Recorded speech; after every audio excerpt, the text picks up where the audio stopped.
ये है इसका मुख्य द्वार जहाँ पे इनके सैनिक तैनात रहते थे और यहीं पर रानी साहब आया करती थी, रहती थी। लेकिन यही वो हिस्सा है जहाँ से राजा साहब अपने घोड़े के साथ में ऊपर जाते थे। तो इसे बोलते थे उस समय का दरबार। नृत्य का या ढोल नगाड़े का कोई भी प्रोग्राम होता था तो यहीं से वो लोग आनंद लिया करते थे। सामने वाले हिस्से में बैठते थे हमारे राजा साहब। एकमात्र भारत का मंदिर जहाँ पे राम भगवान के भाई लक्ष्मण जी की पूजा की जाती है। तो राजा साहब की जो सेना है यहाँ पे अपना दमखम दिखाती थी। जाट राजाओं की मजबूत रियासत और विरासत की पहचान यहाँ पे रखी उस वक्त की तोप से हम देख सकते हैं। अब हम देखने वाले नवीन महल को जो यहाँ के जाट राजा छत्र सिंह जी के द्वारा बनवाया गया था 18वीं शताब्दी में। ये है इसका मुख्य द्वार जहाँ कॉर्नर पे इनके सैनिक तैनात रहते थे। और दोस्तों इस द्वार की सबसे जो बारीकियां हैं वो आपको सामने की तरफ किया गया बारीक काम दिखाई दे रहा होगा। इस जालीदार वाले हिस्से में जो राजा रानी थे वो लोगों से सीधा मुलाकात करने के लिए यहाँ पर बैठते होंगे और जो आमजन थी वो सारे पीछे वाले इस ग्राउंड में बैठा करते होंगे। 18वीं शताब्दी के समय में बना हुआ गोहद का ये वाला पैलेस बेहद ही खूबसूरत है और पिलर के साथ में भरा हुआ है। अब हम जाएंगे दोस्तों अंदर वाले हिस्से में, उसको दिखाएंगे क्या कुछ हमें देखने को मिलता है। अंदर वाले हिस्से में हम यहाँ की वो सुंदर आर्च देख पा रहे हैं और 18वीं शताब्दी के समय में बना हुआ यहाँ के जाट राणा राजा छत्र सिंह के इस रानी महल को हम बखूबी तौर पर देख पा रहे हैं। दोनों तरफ बिल्कुल सेम डिज़ाइन बना हुआ है और एक वक्त पहले यहाँ पर तहसील और कोर्ट चला करते थे। इस वाले हिस्से से जब हम अपनी नज़र इनके पत्थरों पे बारीक काम पर डालेंगे तो वो हमें बहुत ज़्यादा खूबसूरत और मोहित करेगा। और ये वाला जो हिस्सा है ये बाद के वक्त में कोर्ट में तब्दील कर दिया गया था। वो कचहरी जो है वो आज भी हमें दिखाई दे रही है। और काफ़ी जो इसका बैक वाला हिस्सा है वो देख सकते हैं कि खूबसूरत तो बहुत है लेकिन टूट चुका है।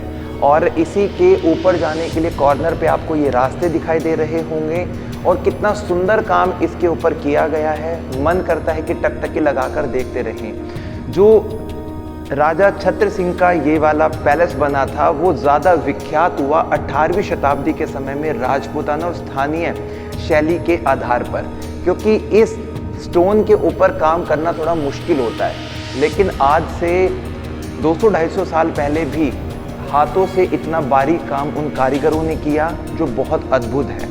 यहाँ पर कितना सुंदर डिज़ाइन बनाया गया है जो देखने को अपने आप ही अलग बनता है। इसी प्रकार से अब हम प्रवेश कर जाते हैं इसके मुख्य उस चौक में जहाँ पर राजा रानी और दरबारियों की रौनक सजा करती थी। ऊपर वाले हिस्से में देखेंगे तो उनके सैनिक वगैरह तैनात रहते होंगे।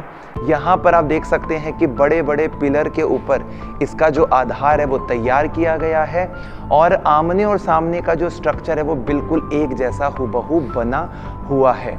उसी समय के ये जो किवाड़ वगैरह हैं ये लगाए गए हैं और दीवारों पे जालीदार काम और पत्थर पे जो पच्चीकारी की गई है वो बेहद ही खूबसूरत और शानदार है। अब दोस्तों हम बात करते हैं कि इनमें से कौन सा कक्ष क्या बना हुआ था। शुरुआत हम कर देते हैं यहाँ पर रानी के इस महल से। ऐसा बताते हैं कि ये वाला जो हिस्सा है वो रानी को समर्पित था और यहीं पर रानी साहब आया करती थी, रहती थी। और इससे पहले मैं आपकी नज़र डालता हूँ इस वाले स्थान पर जहाँ से राजा साहब का जो घोड़ा है वो छत वाले हिस्से में जाया करता था। आज ये देखने में बड़ा ही नामुमकिन सा लगता होगा कि यहाँ से घोड़ा कैसे जा सकता है, लेकिन ये देख सकते हैं आप कितना सुंदर एक रैंप बनाया गया है जिसके ऊपर घोड़े की पकड़ बन सके और आगे से घुमावदार रास्ता है जिसको आज चमगादड़ों ने अपनी चपेट में ले लिया है। लेकिन यही वो हिस्सा है जहाँ से राजा साहब अपने घोड़े के साथ में ऊपर जाते थे।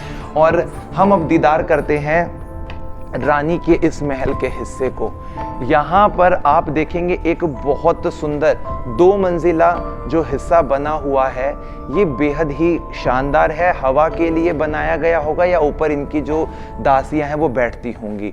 और इस वाले हिस्से में जब कभी भी कोई प्रोग्राम होता होगा तो रानी जो थी वो इस मुख्य जाली वाले भाग में बैठा करती थी और यहीं से वो पूरे उस प्रोग्राम का आनंद लिया करती होंगी। और बेहद ही बारीकियों के साथ में यहाँ पर किया गया काम, कुछ आपको नवीन इमारत का भाग यहाँ पे जो दिखाई दे रहा है वो बाद के समय में जब कोर्ट चला था तो यहाँ पे बड़े बड़े वो पंखे टांगे गए थे और जो भी यहाँ पे एडवोकेट बैठते थे उन सभी के नेम्स भी आपको इन पिलर के ऊपर साक्षी तौर पे देखने को मिल जाएंगे। तो दोस्तों ये दोनों तरफ बिल्कुल सेम पैटर्न हमें देखने को मिल रहा है। अब हम इसके सामने वाले हिस्से पे यदि नज़र डालते तो इसे बोलते थे उस समय का दरबार। लेकिन यहाँ पर आप अपनी नज़र पहले डाल लीजिए, ये देखिए फूल पत्ती और इसी के साथ में जो फ्लावर पोट होते हैं उनके कितने बारीक महीन काम को पत्थरों पे तराश कर इस इमारत को एक बेजोड़ अलग पेशकशी प्रदान की गई है। ऊपर जाने के रास्ते चारों दिशाओं से बनते हैं। यहाँ देखिए दोस्तों, जब राजा साहब अपना दरबार लगाते होंगे तो दीवाने खास यानी कि महल के जो खास व्यक्ति थे, जो खास मेहमान थे, वो सब यहाँ पर आते थे और बीच वाले हिस्से में राजा साहब का ओहदा लगता था। लेकिन आज के समय में यहाँ पर देख सकते हैं तहसील का और कोर्ट का जो बचा हुआ दस्तावेज है वो पड़ा है, जो इसकी उस खूबसूरती को ढक रहा है। तो समय के साथ साथ में इस चीज़ को भी साफ सफाई में ध्यान में ज़रूर देना चाहिए। ऊपर वाले इस हिस्से में जो आप यहाँ पर ये छतरियाँ देख पा रहे हैं दोस्तों, इन छतरियों की हिस्से में जो रानी थी और उनकी जो खास सखियाँ थी वो बैठा करती थी। एक तरफ राजा साहब बैठते थे और बीच में जब कभी भी नृत्य का या ढोल नगाड़े का कोई भी प्रोग्राम होता था तो यहीं से वो लोग आनंद लिया करते थे। पालकी नुमा ये छतरियाँ बनाई गई हैं जो इस इमारत को एक अनोखा और बहुत यूनिक पैटर्न प्रोवाइड करती हैं। सामने वाले हिस्से में बैठते थे हमारे राजा साहब और वहीं पर उनकी जो गद्दी है वो लगी रहती थी। और ये जो पैटर्न है ये बहुत यूनिक है, इसमें आपको मुगलिया और राजपूताना स्ट्रक्चर की मिश्रण देखने को बहुत ही आसानी से मिल जाने वाले हैं। देख सकते हैं येलो लाइट सैंडस्टोन का इस्तेमाल किया गया है और अंदर वाले इस हिस्से में आपको लंबे लंबे दालान देखने को मिलेंगे और इन्हीं दालानों के अंदर राजा साहब के जो सामंत वगैरह थे या फिर जो उनके मुख्य विशेष मंत्रीगण थे उन सभी के साथ में यहाँ पर वो विचार विमर्श किया करते होंगे और मीटिंग करने के लिए दरबार हॉल में चले जाते थे। यहाँ पे लगता था राजा साहब का ओहदा, उनकी जो गद्दी, और बताते हैं वो जो गद्दी होती थी उसी के ऊपर राजा साहब बैठकर निर्णय लेते थे। इस वाले हिस्से में हाथों से चलने वाला कपड़े का पंखा लगता था और उस पंखे को इस प्रकार से खींचा जाता था इस तरीके से, जिसकी बदौलत जो राजा साहब जब यहाँ बैठते होंगे तो उनको हवा का बहुत अच्छा आनंद मिलता होगा। काफ़ी मजबूत खुला बनाया गया हिस्सा है ये, कितनी भी गर्मी क्यों ना पड़े लेकिन इस वाले हिस्से में आपको ऐसा लगेगा कि ठंड हमेशा आपके बिल्कुल नज़दीक ही महसूस होगी। सो दोस्तों, काफ़ी तकनीक का यहाँ पर इस्तेमाल किया गया है। इंजीनियरिंग की एक बेहतरीन जो कला है उसको यहाँ पर हम देख भी पा रहे हैं और ये भी समझ पा रहे हैं कि 18वीं शताब्दी के समय में जब 1780 के वक्त में राजा छत्र सिंह के द्वारा इस स्थान को बनाया गया तो इस वाले हिस्से से वो आसपास के नए हिस्से में नज़र भी रखा करते थे। ऐसा बताते दोस्तों, जो ये वाला स्थान है वो तकरीबन 158 मीटर समुद्र तल से ऊंचाई पर बना हुआ है और यहाँ के महत्वपूर्ण जो शासक थे भीम सिंह जी, जिनका शासनकाल 1756 में ख़त्म हो गया था। उसके बाद नए राजा बने थे यहाँ पे छत्र सिंह जी 1757 से लेकर 1785 के वक्त में। और दोनों जो राजा हैं भीम सिंह और छत्र सिंह, इन्होंने ग्वालियर के किले पर भी अपना शासन किया था। राजा जो छत्र सिंह हैं उन्होंने 1780 से लेकर 1783 के वक्त में ग्वालियर को अपने अधीन कर लिया था और बाद के वक्त में जब इनकी मृत्यु हो गई थी तो गोहद का जो ये वाला क्षेत्र है ना, ये बहुत ज़्यादा अराजकता और लूटपाट और मार में तब्दील हो गया था, क्योंकि जो जाट राजा थे उनका जो पकड़ थी इस हिस्से से वो थोड़ी सी कमज़ोर होती दिखाई दे रही थी और कुछ वर्षों तक इस वाले हिस्से पर कोई भी जो नए राजा थे वो नहीं बैठ पाए थे। तो ऐसा बताते हैं कि कुछ 19वीं शताब्दी के शुरुआती वक्त में जो राजा कीरत सिंह थे उन्होंने राजगद्दी संभाली, उनको उत्तराधिकारी बनाया गया और उसके बाद में मराठाओं के साथ में इनके जो युद्ध थे वो चलते रहते थे, जिसके अंदर से जब 1789 के समय में दौलत राव सिंधिया ने गोहद पर अपना कब्जा करने का प्रयास किया लेकिन वो सफल नहीं हो पाए और क्रांतिकारी जाटों ने 1803 के समय में सर्वसम्मति से नीरपुर गांव के सामंत ताराचंद के पुत्र कीरत सिंह को अपना उत्तराधिकारी घोषित कर दिया। सामंत ताराचंद जो थे वो राणा छत्र सिंह के चचेरे भाई थे। कीरत सिंह का राज्याभिषेक समारोह यहाँ से 12 किलोमीटर की दूरी पर बगथरा नाम का एक किला है, वहाँ पर हुआ था। और गोहद और ग्वालियर जो था वो उस समय सिंधियाओं के कब्जे में था। तो 1803 नवंबर के समय में अंग्रेजों और मराठाओं के बीच में जो एंग्लो मराठा वॉर हुआ था ना, तो उस समय लॉर्ड लेक ने सिंधिया को हराकर उस वाले स्थान पर जाट राणाओं को बिठाया और उनके साथ में इनकी गहरी दोस्ती भी हुआ करती थी। और ऐसा बताते हैं कि 1804 के समय में जाट राजाओं को ग्वालियर का जो हिस्सा है वो अंग्रेजों ने दोबारा सौंप दिया। लेकिन 1805 का वो वक्त था जिस समय अंग्रेजों ने मराठाओं से एक संधि करी और उसके तहत ग्वालियर का जो हिस्सा है वो दोबारा से सिंधियाओं को दे दिया। और उस समय जो गोहद का हिस्सा है यहाँ से इन जाट राजाओं को ये जमीन वापस लेकर जो धौलपुर का हिस्सा है वो वाला दे दिया गया। तो तकरीबन 300 वर्षों तक यहाँ पर जाट राजाओं ने अपना शासन किया, 1505 से लेकर 1805 तक। अब ये देखिए दोस्तों, अंदर का जो पूरा व्यू है, यहाँ पर कितने सारे दस्तावेज पड़े हैं और नीचे की तरफ आपको उन चमगादड़ों का मल देखने को मिलेगा। इस पूरे महल का बस एक यही ऐसा भाग है जो इसकी खूबसूरती को बहुत ज़्यादा बेकार बनाता है।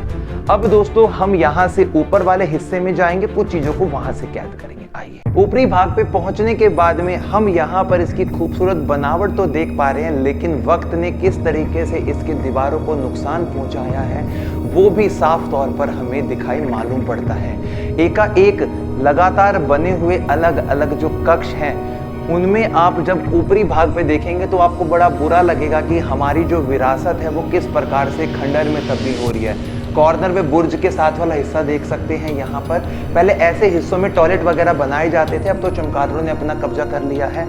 आगे की तरफ चलते हैं और यहाँ पे जो रंगाई है ना वो तो बाद के वक्त के, लेकिन जो इसकी चौड़ी और मोटी जो दीवारें हैं जिसमें ईंटों का पत्थरों का इस्तेमाल किया गया है वो सब पहले की बनी हुई है।